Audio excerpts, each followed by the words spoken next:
So hello everyone, आज हम आ चुके हैं एनिमल किंगडम के लेक्चर नंबर 5 में। कल तक हमने पढ़ लिया था सिलेंट्रेटा फाइलम के बारे में। आज हम अपना नेक्स्ट फाइलम पढ़ने वाले हैं, that is Ctenophora.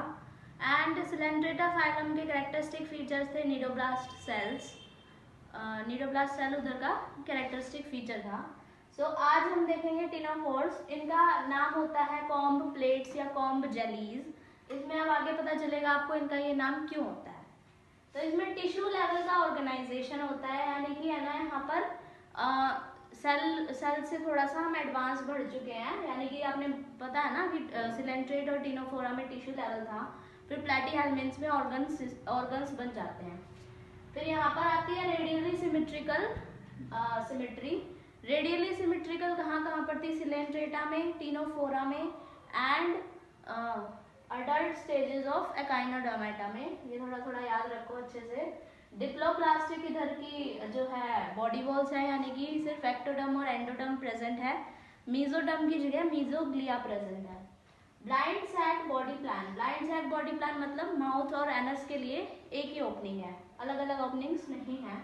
Habitat exclusively marine. Habitat जो है इनका एक्सक्लूसिवली मैराइन, यानी कि ज्यादातर मैराइन वाटर्स में ही मिलेंगे, फ्रेश वाटर में नहीं मिलेंगे। इसमें मैराइन वाटर में अगले कौन से फाइलम्स हैं जो मैराइन वाटर्स के अंदर आते हैं? वो है एकाइनोडर्म और हेमिकॉर्डेटा। ये दोनों भी ऐसे हैं जो एक्सक्लूसिवली मैराइन फाइलम्स हैं। अब इसके पढ़ते हैं हम कैरेक्टरिस्टिक फीचर्स। कैरेक्टरिस्टिक फीचर्स हैं इसके बायोल्यूमिनेसेंस की प्रॉपर्टी होती है। बायोल्यूमिनेसेंस मतलब कि bio means living organism and luminescence means emit light, यानी कि ये जो है लाइट एमिट करते हैं ड्यू टू द पिगमेंट ल्यूसीफेरिन।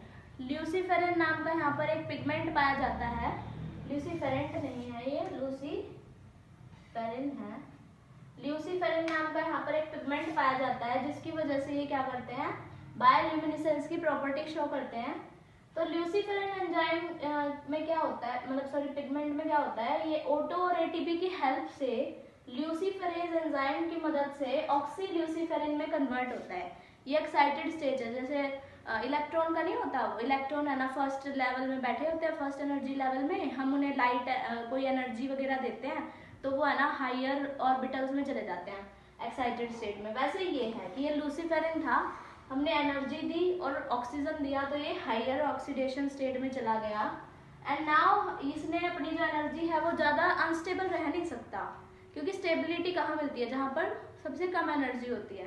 तो ये अनस्टेबल हो गया, तो ये अपनी एनर्जी जो है वो छोड़ देता है एनवायरनमेंट में लाइट की फॉर्म में, जिसकी वजह से हमें बायोल्यूमिनेसेंस की प्रॉपर्टी दिखती है। और फिर ये वापस से ल्यूसीफेरिन बन जाता है, अपने ग्राउंड स्टेट में आ जाता है। इसके ऊपर अब इसे कॉम्ब जेलीज बोलते हैं, कॉम्ब प्लेट्स बोलते हैं। तो इस पे 8 सीरिएटेड कॉम्ब प्लेट्स होती हैं। देखो ये इस टाइप से ये ऑर्गेनिज्म होता है और इस टाइप से इसकी कॉम्ब प्लेट्स होती हैं, ऐसे 1 2 3 4 5 6 7 एंड 8। और इस पे ऐसे ऐसे से फ्लैजेलास होते हैं कॉम्ब प्लेट्स के ऊपर। हेल्प इन लोकोमोशन, ये लोकोमोशन में हेल्प करती है। Lack cnidoblast cell but have lasso cells. अब हमने ये क्यों बताया कि यहाँ पर नीडोब्लास्ट सेल नहीं है? ये तो ऑब्वियस सी बात है, ये सिलेंट्रेटा किंगडम थोड़ी है यहाँ पर जो नीडोब्लास्ट मिलेंगे। बट हमने ये इसलिए बताया कि यहाँ पर लेसो सेल्स है। लेसो सेल्स जो है वो नीडोब्लास्ट के अंदर प्रेजेंट होते हैं। हमने बताया था ना, कभी जब बाहर से प्रे आता है या फिर बाहर से कोई अटैक करता है तो वो जो पूरा जो हिप्नोटॉक्सिन नीडल है वो बाहर निकल के उसे मार देती है। तो उसे बाहर निकलने में हेल्प कौन करते हैं? Lasso sales. लेसो सेल्स क्या होते हैं? जैसे कि नीडोब्लास्ट है ना, इस टाइप से इधर एक स्पाइरल अरेंजमेंट होती है। ये है ना यहाँ पे जो हिप्नोटॉक्सिन की नीडल होती है उससे थोड़ा अटैच होता है, तो जब भी कोई प्रे आता है तो ये है ना खुल जाता है और ये बाहर इसे फेंकने में हेल्प करता है। तो ये यानी कि ऐसे कॉइल्ड होता है और एकदम से खुल जाता है। तो इसमें लेसो सेल्स है बट नीडोब्लास्ट सेल नहीं है, इसलिए हमने बताया है कि इसके अंदर एक सेल है जो नीडोब्लास्ट के अंदर प्रेजेंट होता है, बट इसके अंदर नीडोब्लास्ट नहीं होते हैं। सो अब हम बढ़ते हैं इसके आगे के फीचर्स के बारे में। नेक्स्ट है डाइजेशन। डाइजेशन जो है वो एक्स्ट्रा सेलुलर भी हो सकता है और इंट्रा सेलुलर भी। रेस्पिरेशन और एक्सक्रीशन इसका सिंपल डिफ्यूजन यानी बॉडी सरफेस के थ्रू ही होता है। Only sexual mode of reproduction, यहाँ पर अब कुछ चेंज आया है, पहले सब में सेक्सुअल एसेक्सुअल दोनों हो रहे थे, बट यहाँ पर सिर्फ सेक्सुअल रिप्रोडक्शन होगा। Fertilisation is external. फर्टिलाइजेशन जो है इसकी एक्सटर्नल है, यानी कि जो है एग बनेंगे, मतलब बाहर इसके एग प्रोड्यूस होंगे और फिर स्पर्म के साथ फर्टिलाइज्ड होंगे वो। इनडायरेक्ट डेवलपमेंट, यानी कि यहाँ पर डायरेक्टली किसी ऑर्गेनिज्म का फॉर्मेशन नहीं होगा, यहाँ पर बीच में एक लार्वल स्टेज आएगी। इसके लार्वा को सिडिपिड लार्वा बोलते हैं। मैं ये extra information they the but ये है नहीं उसमें एनसीईआरटी में। एग्जाम्पल इसका होता है प्लूरोब्रैंकिया एंड टिनोप्लाना, इसके दो ही एग्जाम्पल हैं।